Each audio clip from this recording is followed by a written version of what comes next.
On parle beaucoup de campagnes en ABO vs des campagnes en CBO. Voici ce que tu dois comprendre exactement. Alors déjà, ABO, ça veut dire Ad Set Budget Optimization. Ici, le budget est fixé au niveau des ensembles de publicité. Donc concrètement, avec l'ABO, c'est toi qui décides combien chaque audience reçoit.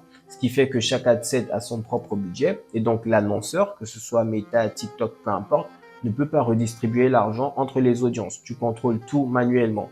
Et donc, pour la structure, elle est toute simple. Donc, tu lances ta campagne. Considérons que tu mets 3 ad sets. Ok, tu as un ad set 1, ad set 2, ad set 3 qui ont des intérêts, des audiences qui sont totalement différentes. Et donc, pour chaque ad set, tu vas allouer un budget quoi qu'il arrive. Donc, l'ad set 1 a son enveloppe, l'ad set 2 a le sien et l'ad set 3 également a son enveloppe. Et donc, l'ABO, à quel moment l'utiliser? L'ABO, c'est super bien pour tester des audiences, lancer un nouveau produit ou encore mieux pour comparer des performances à armes égales. C'est à ce moment-là qu'il faut utiliser l'ABO. Donc, c'est parfait pour tester et apprendre.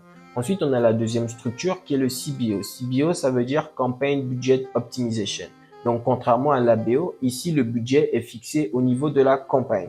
Donc, ce qui fait qu'avec le CBO, c'est Meta qui décide où va l'argent. Concrètement, on a un budget global. Meta envoie l'argent où il semble qu'il y a le plus de performance. Donc, ce qui fait qu'on a moins de contrôle, mais plus d'automatisation.